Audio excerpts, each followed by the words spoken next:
우리가 지금 마가복음을 15째 주 보고 있습니다. 보통 이런 형식을 강해 설교라 그러는데 저는 강해 설교를 하는 것은 아닙니다. 무슨 말씀이냐면은 마가복음 단락을 따라서 가긴 가요. 그러면서 그 단락만 얘기하는 것 아니고 그 단락을 통해서 전체와 어떤 연관, 즉 예수님의 사역 전체와 어떤 관련이 있는지 이것을 보는 것입니다. 그러니까 매우 중요합니다. 저로서도 이것이 이렇게 하는 방식이 마지막일지도 모르겠다 이런 생각도 듭니다. 어떤 무리는 예수님을 배척했습니다. 예수님을 죽이고 싶어 안달했습니다. 또 어떤 무리는 예수님을 따랐습니다. 예수님을 배척하든지 따랐든지 어느 쪽도 그만한 이유가 있을 것이 아니겠습니까? 그것이 무엇이냐는 거죠.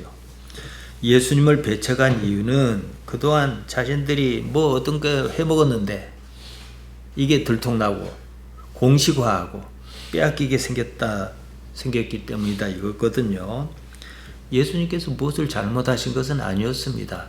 사실을 그냥 사실대로 당신께서 처하신 그 처지에서 그대로 행하셨을 뿐이에요. 즉 예수님께서 움직이면 움직일수록 자기들의 이익에 반하는 결과가 나타났다는 거죠.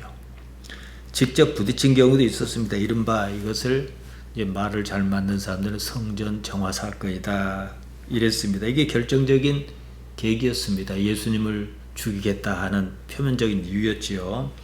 이제 마가복음 11장 15절 이하에 나오는데요. 나중에 다시 보겠습니다만은 잠깐 언급하겠습니다. 이 이야기는 마가 말고도 마태, 누가, 요한도 각각 언급합니다. 근데 보는 상황이 조금씩은 달라요. 6월절이 가까웠을 무렵이었습니다. 예수님께서 성전에 들어가셨어요. 거기서 무슨 일이 일어났냐? 성전 안에서 매매하는 자가 있었고 이런 사람들을 막 내쫓으셨습니다.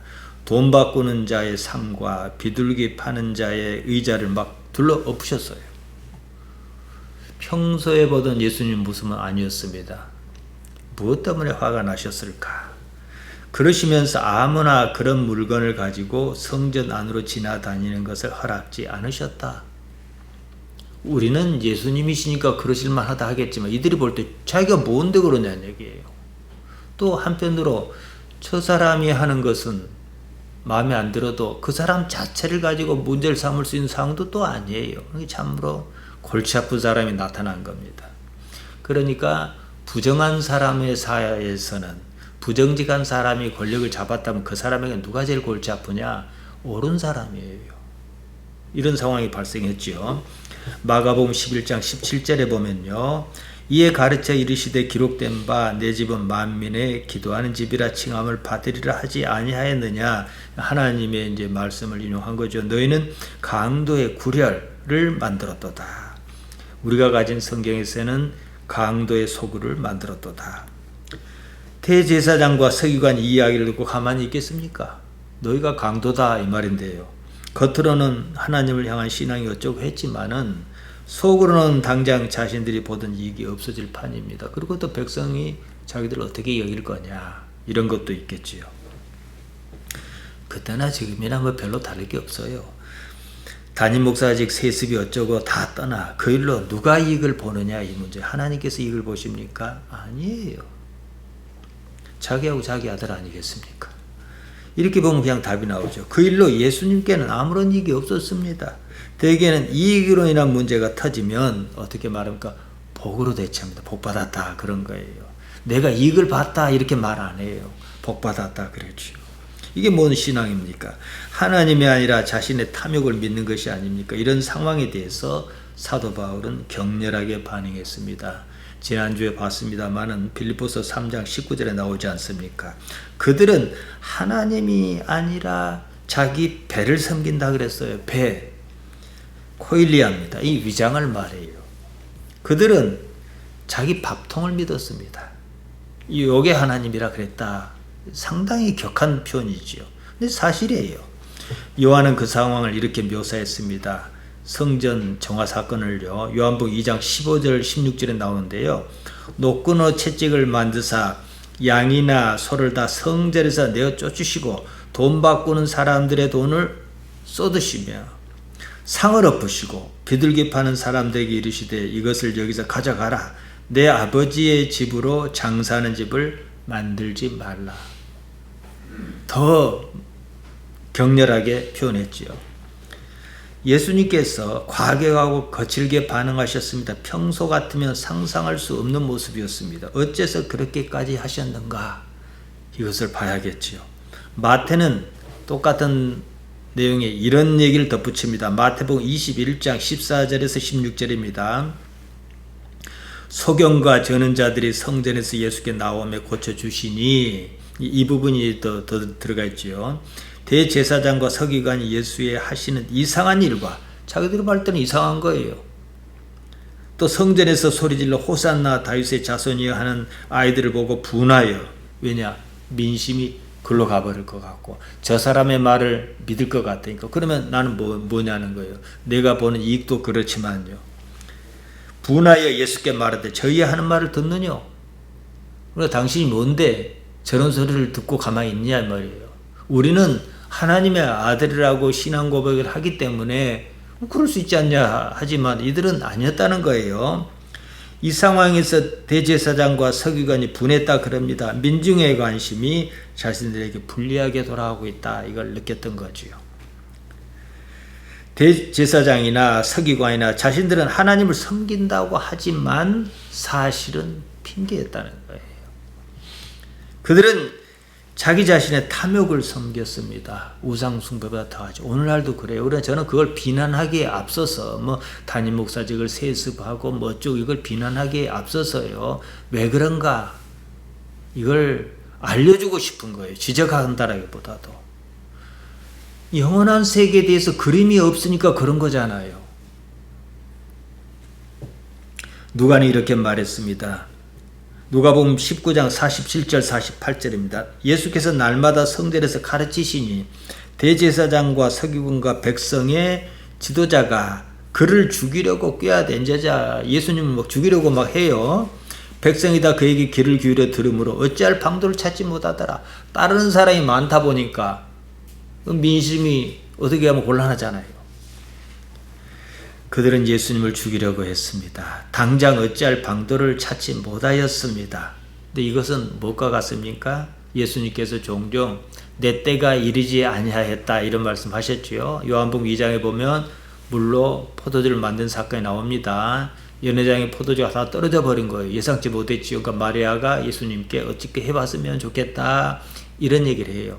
그러니까 내 때가 아직 이르지 아니하였나다. 근데 예수님의 때가 뭡니까? 십자가 지는 때요. 그러니까 자꾸 사건을 어떻게 끌고 가다가 미루고 있어요.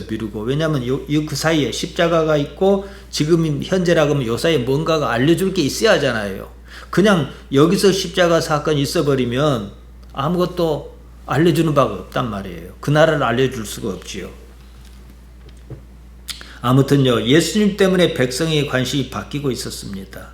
백성이 자기들을 통하지 않고 바로 하나님을 섬기는 사태가 발생할 상황이에요. 그러니 좋아하겠습니까?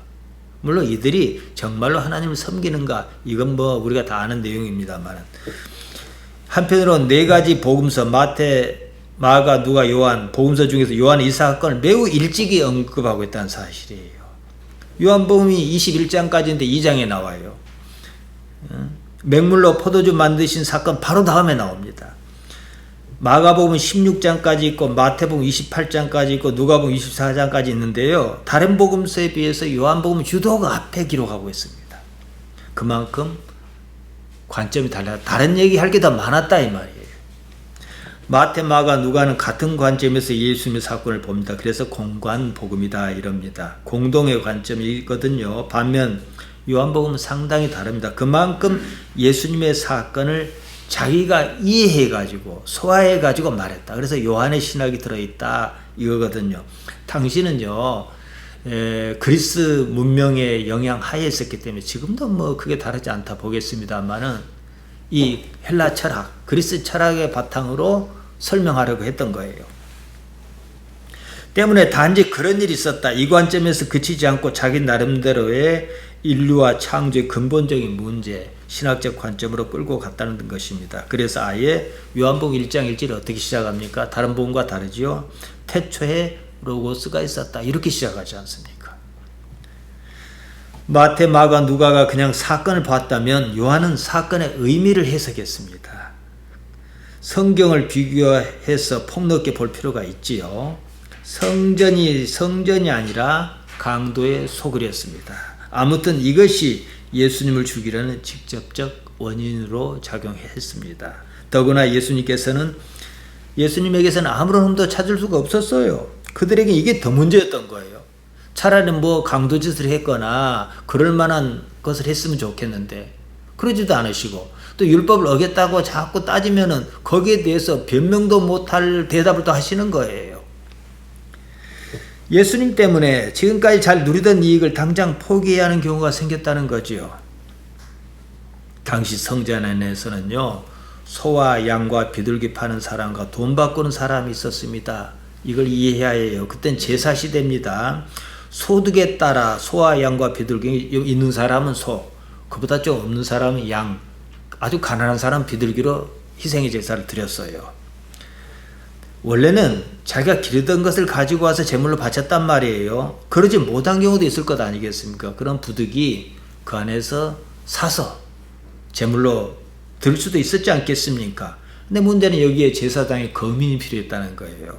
나중에는 어떤 사람이 갖고 오면 네가 갖고 온 것은 부정해서 안 돼 하고 내가 스탬프를 찍어준 것만 해. 이러다 보니까 성전의 장사꾼과 제사장이 결탁을 해가지고 원래 값보다 비싸게 받는 수가 생기지 않았겠습니까? 이 문제예요. 또 이스라엘의 20살 이상의 모든 남자는 반 세겔의 속전을 바치도록 했습니다. 세겔은 이스라엘 화폐였어요. 그러나 당시에 시중에서 통용하는 화폐는 아니에요. 시중에서 통용하는 화폐는 드라크마, 로마 화폐죠. 그러니까 드라크마와 세겔은 4대1 정도로 교환했단 말이에요. 그러니까 로마 화폐를, 황제의 조상이 그려진 화폐를 바칠 수는 없어요. 그러면 가서 세겔로 바꿔야 해요. 그 안에서만 쓰니까. 근데 세겔로 바꾸는데도 폭리를 취할 수 있는 구조란 얘기죠. 돈 바꾸는 사람 환전사항입니다. 이 사람들은 제사장의 허가를 받았습니다. 제사장과 짜고 환율을 자기 마음대로 해도 말 못해요. 그 중에 이렇게 띄워줬겠죠. 성전에서 이런 강도 같은 일이 벌어졌단 말이죠. 이런 상황에서 예수님께서 가만히 계셨느냐는 거예요. 노끈으로 채찍을 만들어 휘두르고 환전상을 엎으시고 그야말로 난리가 나버렸습니다. 그걸 가지고 당신이 왜 그러느냐고 직접적으로 말도 못해요. 예수님 자신이 흠이 없는 분이신데다가 그 행위 자체가 옳지 않은 건 아니잖아요. 그래서 계속 자기들의 치부만 드러납니다. 이런 일이 있었으니 예수님을 죽이고 싶어 하지 않았겠습니까? 예수님께서는 복음 사역, 단지 하나님의 나라를 전파하셨을 뿐입니다. 문제는 그러는 것 자체가 그동안 자기들이 종교를 등에 업고 누려온 것과 상충했다는 겁니다. 자신들이 누리던 당연한 것을 빼앗기는 결과를 낳게 될 게 뻔합니다. 보통 사람의 심리는요, 없던 것 하나를 얻는 것보다도 내가 이미 가지고 있다 싶은 거 하나 빼앗긴 것에 더 분개합니다. 자기들 것이라고 생각했는데 예수님 때문에 빼앗길 판이에요. 거기서 이성을 잃습니다. 급기야 헤롯 땅과 손잡기 이르렀다. 지난 시간에 보지 않았습니까? 마가복음 3장 6절입니다. 바리새인이 나가서 곧 헤롯 땅과 함께 어떻게 하여 예수를 죽이고 의논하니라. 헤롯 땅 헤로디아 노이입니다. 그 지역은 헤롯 안티파스가 다스리고 있었어요. 근데 헤롯 땅은 뭐예요? 이 사람을 적당히 얼레기도 하고 협박하기도 해가지고 자기들 이익을 취하는 집단이란 말이에요. 그들과 함께 예수님 죽이려고 했다 이거예요. 우리말로 의논하다 그러면 어떤 일에 대해서 의견을 주고받는 것으로 생각합니다. 원어에서는 쉼블리온 에듀든 이렇게 썼습니다. 쉼블리온은 회의나 모임을 말해요. 무엇 때문에 모였냐? 에듀든은 원형이 디도미입니다.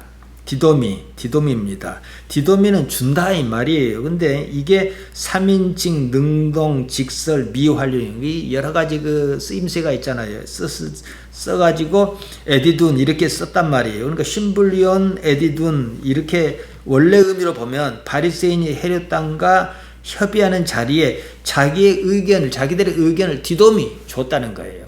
그러니까 헤롯 땅은 아무 생각 없이 있는데 이렇게 하자라고 자꾸 구슬리고 이랬다는 뜻이에요. 헤롯 땅은 예수님께 대해서 별로 관심이 없었을 수도 있습니다. 뭐 자기들의 이익을 침해하지는 않으니까요. 그저 관심 인물, 혹시 무슨 일이 있을까 이렇게 주의하는 정도겠지요. 그런 와중에 바리새인이 가서 저 사람 가만 놔뒀다가 너희들에게도 손해다. 왜냐? 원하든 원하지 않든 저 사람 때문에 무슨 소유사태가 일어나면 너희들이 취할 것을 못 취하지 않겠느냐. 이런 식으로 줬다는 거예요, 정보를요. 그래서 손을 잡았죠. 안식을 어겼다는 것으로 종교적 규례, 율법을 어겼다는 것으로 밀어붙이려고 했는데 실패했어요. 마가복음 2장 25절에서는 다윗의 경우를 가지고 방어하셨고 마가복음 3장 4절에서는 무엇이 옳은가 그것으로 대처하셨습니다. 그보다 앞서 마가복음 2장 9절에서는 죄를 산다는 말과 중풍병이 낫게 하는 것 중 어느 것이 더 쉽겠느냐 이러시면서 그들이 천원 올무를 빠져나가셨단 말이죠. 어떤 논리로도 예수님께는 못 해보겠는 거예요. 그래서 헤롯 땅과 만난 겁니다. 지금은 저러지만 원하든 원하지 않든 결국 소유 사태를 일으키는 핵심 요인으로 작용하고 말 것이다. 그러면 너희 헤롯 땅에도 좋을 것이 없지 않겠느냐. 이것이 디도미. 그걸 줬다는 뜻이에요. 예수님께서 십자가에 달려 죽으셨습니다. 당시 이 사건은 종교적 이유, 정치적 이유 이 두 가지에 엮인 사건이었습니다. 예수님께서 십자가에 달려 죽으실 만한 아무런 잘못도 없으셨습니다. 재판을 맡았던 본디오 빌라도도 그 사실을 인정했습니다. 요한복음 18장 38절에 보면 빌라도가 유대인에게 한 말이 나옵니다. 나는 그에게서 아무 죄도 찾지 못하겠노라. 똑같은 말이 요한복음 19장 4절에 나옵니다. 빌라도가 다시 밖에 나가 말하되 보라 이 사람을 데리고 너희에게 나오나니 이는 내가 그에게서 아무 죄도 찾지 못한 것을 너희로 알게 하려 함이로라. 이렇게 말했습니다. 그런데 군중을 동원해 가지고 막 소리치고 야단을 쳤어요. 하다 못하니까 빌라도가 어떻게 했습니까? 너희 명절 6월절에는 죄수 중 한 사람을 놓아주는 관례가 있는데 어땠으면 좋겠냐. 그 정도 나오면은 셋 중에서 예수님을 포함해서 셋이 지금 죽을 판이란 말이에요. 두 명이 이미 죽기로 판정이 났고 그러면은 이 사람은 아직 내가 죄가 없다 했으니까 이 사람을 풀어주지 싶었는데 바라바를 풀어줬어서 강도 바라바가 풀려난 거예요. 얼마나 사악합니까? 자기들 목적 달성을 위해서 억지로 짜맞춘 거죠. 종교가 이렇습니다. 종교는 그 종교가 가지는 고유한 목적이 있습니다. 그것은 없고 오로지 이해관계만 있다는 거예요. 보통 사람에게 종교는 그저 욕망의 수단입니다. 그러니까 보통 사람의 욕망, 이게 뭐 사소할 수도 있고 자기 뜻에 따라서는 뭐 그렇게 문제 안 삼을 수도 있어요. 그것과 기존의 종교의 틀을 가진 사람들의 욕망하고 이게 버무려지다 보니까 본질이 없어지고 만 겁니다. 기독신앙은 그런 게 아니에요. 지금 기독교가 어떤 모습입니까? 제가 이 문제로 치열하게 다투는 이유가 있습니다. 본질을 망각한 종교는 애초에 가치가 없다는 거예요. 믿을 이유도 없고 따를 이유도 없습니다. 뿐만 아니라 순진한 많은 사람이 불행에 빠지는 사태를 불러일으킵니다. 그때나 지금이나 달라진 게 뭐가 있습니까? 누가복음 6장 39절에 보면 예수님께서 그런 상황을 설명하신 말씀이 있습니다. 또 비유로 말씀하시되 소경이 소경을 인도할 수 있느냐 둘이 다 구덩이에 빠지지 아니하겠느냐. 그러니까 제발 다들 예수님의 복음이 제시하는 가치에 눈 뜨려고 해야 한다는 거예요.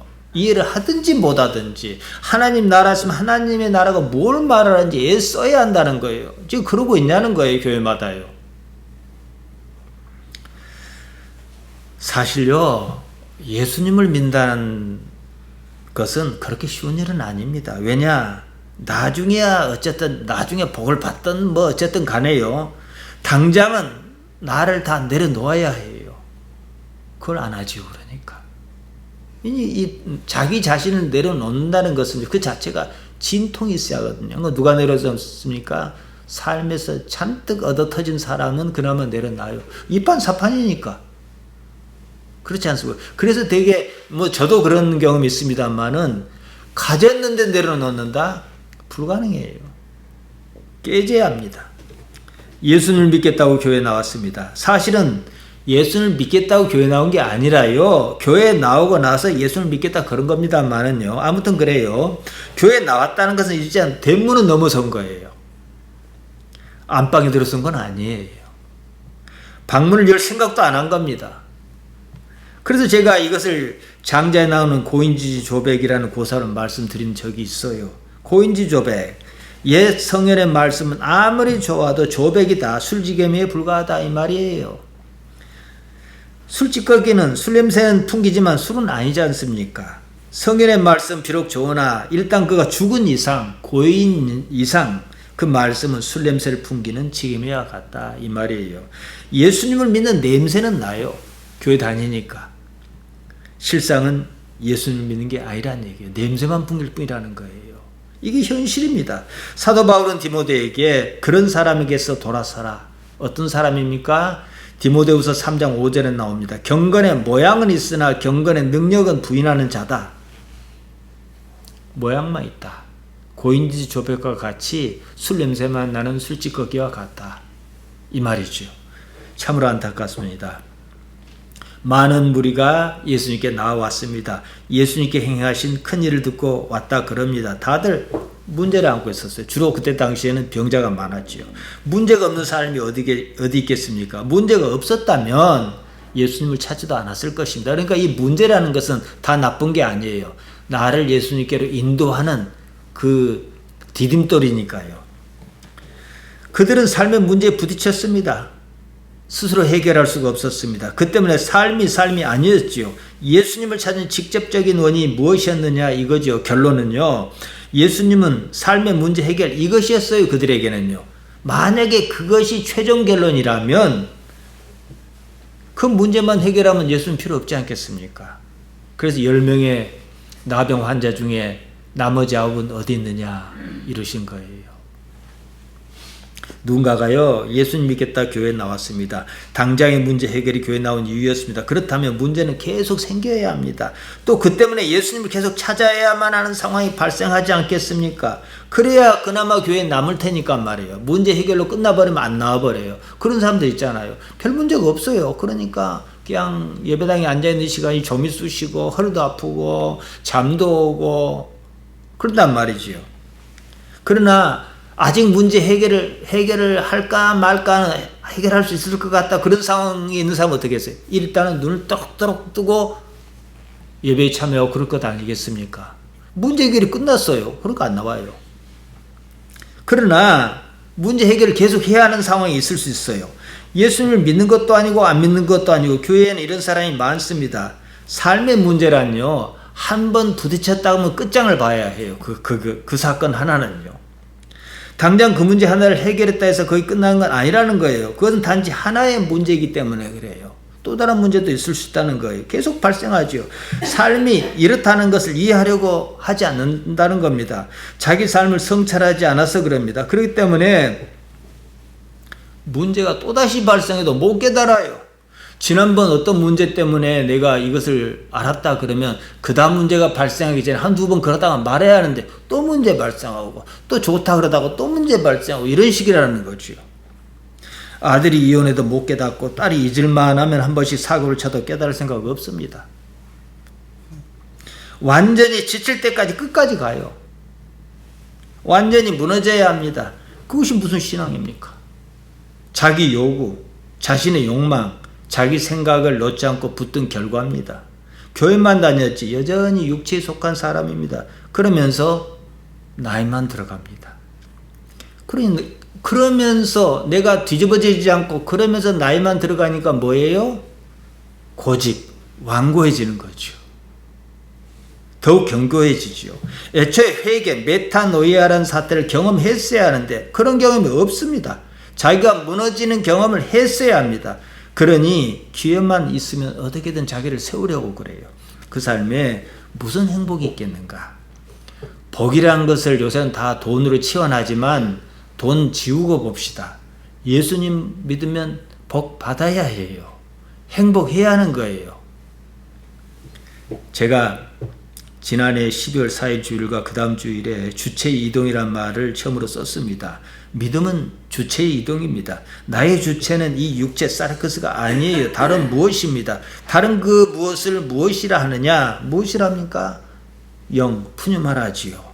나의 존재가 사르크스 상태에서 영의 상태로 이동해야 한다. 이겁니다. 이렇게 말하면 이해는 합니다. 그러면서도 자기 주체를 이동할 생각은 없습니다. 대개는요, 말만 그렇게 하지 여전히 육체가 자기 자신이라고 믿습니다. 육체의 사람이 보통 그렇습니다. 나의 주체 곧 본질의 나의 본질이 의식적으로 육체에서 벗어나 영으로 이동하지 않으면 아무것도 아닙니다. 그러니까 우리가 예배당에 오면 그러지 않습니까? 적어도 이 순간만큼은 나에서 분리해서 하나님의 영역에 들어간 느낌을 여러분 지금 느끼고 있지 않습니까? 그러니까 이걸 자꾸 살려내는 거예요. 그러면 나도 내가 이제 육신이 아주 한 순간에 이르면 더 나가면 뭐 어느 날 죽을 거 아니겠습니까? 그 순간에 이르면 자연스럽게 육체를 내려놓을 수 있는 능력이 생긴다는 거죠. 삶이라는 것은요, 더 살아봐야 고난의 연속일 뿐입니다. 삶의 문제를 근본적으로 해결할 생각이 있는가? 이 문제지요. 많은 무리가 예수님께 나와왔습니다. 예수님께서 하신 큰일을 들었을 것입니다. 예수님이시면 지금 내 문제도 해결해 주시겠구나. 당연히 그런 기대를 품었을 것이 아니겠습니까? 많은 사람이 에워싸고 밀고 그랬습니다. 예수님께서 미는 것을 피하셨다고 합니다. 병으로 고생하는 사람이 몰려와서 막 예수님을 만지려고 막 그랬습니다. 그렇게 여망을 품은 사람이 한꺼번에 몰리면 자칫 큰 사고로 이어질 수 있습니다. 그것을 피하기 위해서 작은 배를 대기하라 이러셨지 싶습니다. 왜냐하면 그때가 물가니까 작은 배 타고 좀 떨어져 계셔버리면 와서 만질 사람이 없잖아요. 그러니까 가만 당신께서 하고 싶은 말씀을 전할 수도 있었을 것입니다. 그 상황이 우리 눈에 보이는 듯 합니다. 무슨 이유에서였던지 일단은 사람이 예수님께 나와왔습니다. 그런 와중에 복음을 전한다. 뻔한 레퍼토리 같지만 이것입니다. 그러니까 병을 고친다든지 그런 것은 부수적인 문제입니다. 보다 근본적인 문제는 하나님의 나라를 전하고 인식시키는 것이었다. 이것입니다. 바로 다음에 이어진 이야기가 그걸 암시합니다. 마가복음 3장 11절 12절입니다. 더러운 귀신들도 어느 때든지 예수를 보면 그 앞에 엎드려 부르짖어 가로되 당신은 하나님의 아들이니이다. 귀신의 입을 빌어서 예수님의 존재를 설명하지요. 예수께서 자기를 나타내지 말라고 많이 경계하시니라. 왜 경계하셨어요? 아직 내 때가 아니다. 아직은 십자가 질 때가 아니다. 십자가가 좋고 싫고 그것 때문에 아니라 십자가란 사건이 어느 때 있겠지만 그 사이에 내가 해야 할 일, 하나님의 나라를 어떻게 전해야 할까? 이것이 있다. 이것이지요. 더러운 귀신, 타 푸니마타 타 아카다르타. 예수님을 보고 무슨 고백을 했답니다. 당신은 하나님의 아들입니다. 이랬다는 거예요. 귀신이라면 일단 영물이 아니겠습니까? 귀신의 특징이 뭡니까? 육체가 없잖아요. 그렇다면 우리보다 일단은 존재 자체가 상위 차원의 존재예요. 그런 존재가 예수님을 하나님의 아들이라고 고백했습니다. 이걸 뭘 말합니까? 그냥 누군가가 당신은 하나님의 아들이십니다 하는 것보다도 어떤 사람, 신들린 사람이 있는데 그 사람의 자유로 말하는 게 아니라 그 속에서 어떤 영물이 있어갖고 당신은 하나님의 아들입니다 이렇게 말하면 뭐가 더 잘 먹히겠습니까? 여기서 귀신이란 말을 따져봐야 합니다. 푸뉴마입니다, 여러분. 영도 푸뉴마, 성령이랑 영이랑 같은 거예요. 그러니까 존재의 상태를 나타내는 말이에요. 하나님께서는 푸뉴마의 상태로 계신단 말이에요. 그러니까 그 상태에 있는 그래서 이걸 구분하기 위해서 더러운 이런 말을 앞에 붙인 거예요. 더러운 아카다르토스입니다. 불결하다 이 말이에요. 더럽든지 깨끗하든지 영은 그냥 다 영이에요. 인간의 언어가 가진 한계입니다. 우리와는 다른 세계, 최소한 한 단계 이상의 차원을 사는 그런 존재다 이 말이거든요. 우리도 그런 차원으로 올라갈 겁니다. 왜냐? 육신만 버리면요. 죽음이 그것 아니겠습니까? 차원으로 따지면 하나님의 차원과 같은 차원에 있는 세계의 존재다 이거죠. 이것이 시사하는 바는 나중 나 역시 그럴 것이라는 거죠. 이것은 성경 바탕에 넓게 깔린 사상입니다. 시편 8편 4절과 5절에 이렇게 말합니다. 사람이 무엇이 간데 주께서 저를 생각하시며 인자가 무엇이 간데 주께서 저를 권고하시나이까. 저를 천사보다 조금 못하게 하시고 영화와 존귀로 관을 씌우셨나이다. 현재 사람의 포지션을 말한 거예요. 사람을 동물이라 말할 수는 없잖아요. 과학자들은 동물을 할 수 있어요. 생물학적으로는 그러니까요. 그래서 천사보다 조금 못하다 그랬습니다. 그러면 이렇게 생각할 수 있습니다. 지금이 사람이란 단계라면 그 위에 천사라는 단계가 있을 것이다. 그 이상의 단계가 또 있지 않겠느냐. 그것이 뭐냐? 하나님의 단계가 아니겠느냐. 이렇게 볼 수 있겠지요. 그런데 말입니다. 이 천사라고 번역한 말이 뭔지 아십니까? 엘로힘이에요. 하나님입니다. 그러니까 이 번역자가 어떻게 하나님과 똑같이 말할 수 있겠는가 이런 관념이 있어요. 그래서 천사라고 말을 바꾼 거예요. 그렇게 번역하면 곤란해요. 이해를 하든지 말든지. 그러니까 사람이 무엇이 간대 했을 때 저를 천사보다 조금 못하게 하시고 이게 아니고요. 저를 엘로힘 하나님보다 조금 못하게 하시고 이게 올바른 번역이라는 거예요. 원어대로 해야지요. 시편 기자가 말하는 것은 이렇습니다. 하나님은 하나님인데 아직은 하나님이 아닌 거예요. 여기서 두 가지 개념이 생깁니다. 하나는 영적 존재를 아우르는 상위 차원의 존재 개념이고요. 다른 하나는 우리가 말하는 아버지 하나님을 일컫는 개념입니다. 아무튼 우리처럼 이런 육체 상태가 아닌 거예요. 우리 또한 머지않아 그 세계에 들어설 수밖에 없습니다. 육체가 죽는 날 말입니다. 사실을 모든 존재가 전자의 개념 안에 있습니다. 영적 존재의 개념 안에 있다는 거지요. 천사든 귀신이든 우리가 사는 현실의 존재는 아닙니다. 좋게 말해서 모두가 영적 존재라는 거예요. 지금 이런 세계보다 신령한 온전한 세계로 나아갈 수 있겠느냐 이거죠. 우리는 여기 살기 때문에 여기가 전부인 것 같으나 더 크고 더 위대한 세계가 따로 있다는 사실에 눈을 떠야 해요. 그러면 그 세계에 맞춰서 이 세계를 살 것 아니겠습니까? 이 세계가 안 끝난다면도 모르겠습니다만은 이것이 바로 성경이 우리에게 요구하는 것입니다. 요한복음 10장 34절 35절에 나오지 않습니까? 예수께서 가라사대 너희 율법에 기록한 바 율법이라 그러면 구약 성경이겠지요. 내가 너희를 신이라 하였노라 하지 아니하였느냐. 성경은 폐하지 못하나니 하나님의 말씀을 받은 사람을 신이라 하셨거든. 하나님 보고 신은 뭡니까? 여기서도 마찬가지입니다. 신이라 번역자가 하나님이라고 어떻게 감히 번역하냐. 그들의 관념은 좀 다르게 본 것 같아요. 그러나 원문은요. 헬라어로 데오스 하나님입니다. 히브리어로는 엘로힘입니다. 예수님께서 자유로 말씀하신 게 아니에요. 구약 성경에 나옵니다. 시편 82편 6절 7절에 나와요. 내가 말하기를 너희는 다 신이며 다 지존자의 아들이라 하였으나 너희는 범인같이 죽으며 방백이 하나같이 엎어지리로다. 여기서도 너희는 다 신이며 엘로힘입니다. 너희는 다 하나님이며 이 뜻이에요. 그래서 일반 명사로서의 하나님이 있고 고유명사로서 하나님이 있어. 그래서 제가 하나님 아버지 하나님과 아까 구분해서 말씀드렸잖아요. 크게 보면 구분할 게 없습니다. 인간의 영역은 잠시 머물다 마는 데예요. 여기서 하나님의 영역으로 나아가려고 준비하고 있느냐, 무엇이 이 삶을 살게 하느냐, 이 문제지요. 마가 역시 같은 관점에서 타 푸니마타 아까다르타 더러운 귀신이 어쩌고 저쩌고 했던 거예요. 더러운 영이지요. 푸니마니까 이 점을 올바르게 이해해야 합니다. 그러면 사는 날 동안에 내가 무엇을 지향해야 할 것인지 표대가 보이지요. 마가는 마가복음 3장 12절에서 이렇게 전합니다. 예수께서 자기를 나타내지 말라고 많이 경고하시니라. 우리 새로 번역한 성경 경고 같은 말입니다. 더러운 귀신, 더러운 푸뉴마가, 더러운 영이 예수님께서 누구신지 밝혀버렸습니다. 사실은 알아라고 말한 것이요. 우리는 성경은 시간적으로 쓴 면도 있지만 전체적으로 가르치는 대목도 있단 말이에요.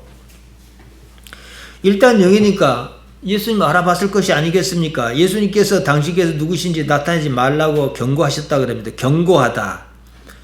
개역 한글 발음 경계하다. 옛날 성경은요 이렇게 번역했는데요. 헬라 말로 하면 에피티마움. 여기서 많이 들었을 겁니다. 예수님께서 비로소 제자에게 고난과 십자가를 가르치셨습니다. 그때 베드로가 예수님을 맞고 가나여 막아섰다. 그럽니다. 마가복음 8장 32절에 나옵니다. 가나다는 말이 바로 에피티마오예요. 책망하다는 뜻도 있어요. 그러니까 베드로가 나는 옳다. 선생님 그 생각은 틀립니다. 막았다는 거예요. 책망했다는 거예요. 그랬더니 예수님께서 그냥 도리어 뭐라 하셨습니까? 꾸짖으셨다 그럽니다. 똑같이 에피티마오입니다. 베드로에게 똑같이 야단을 주셨다는 거예요. 이게 에피티마오. 이 예수님께서 그 불결한 영에게 자기를 나타내지 말라, 당신을 나타내지 말라고 경계하셨다, 경고하셨다. 에피티마오 똑같습니다.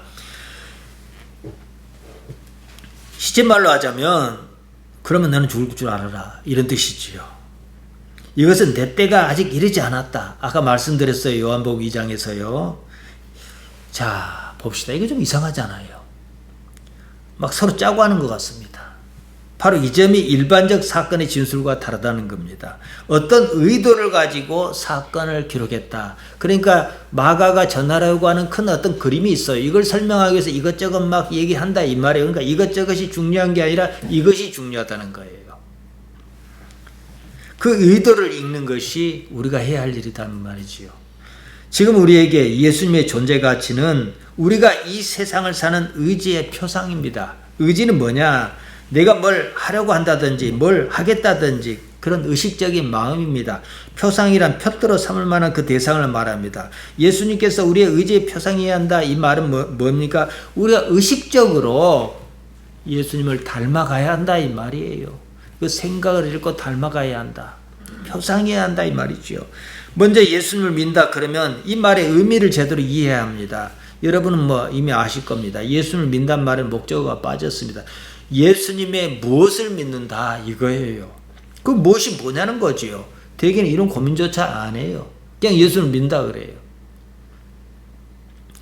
그러니까 예수를 믿는다 말은 그래놓고 실상은 자기 생각을 믿습니다. 자기 마음을 믿습니다. 자기 욕망을 믿습니다. 자기가 하고 싶은 것을 믿고 원하는 것을 믿고 이루고 싶은 것을 믿습니다. 예수님을 믿는다면 먼저 예수님의 생각을 알아야 해요. 예수님의 생각은 예수님의 행적과 말씀에 분명히 나타나 있습니다. 처음부터 예수님의 생각이 아니라 자기 생각을 믿고 싶었으니까 성경에서 그런 건 안 보이고 예수님께서 병자를 고쳐주셨다. 38년이나 들어놓은 병자를 고쳐주시는 능력이 있지 않았습니까? 그 능력으로 나를 고쳐주시지 않겠습니까? 이런 헛소리를 하는 거예요. 예수님께서 어째서 사람을 불행에 빠뜨리는 영, 불결한 영에게 당신을 나타내지 말라고 하셨겠습니까?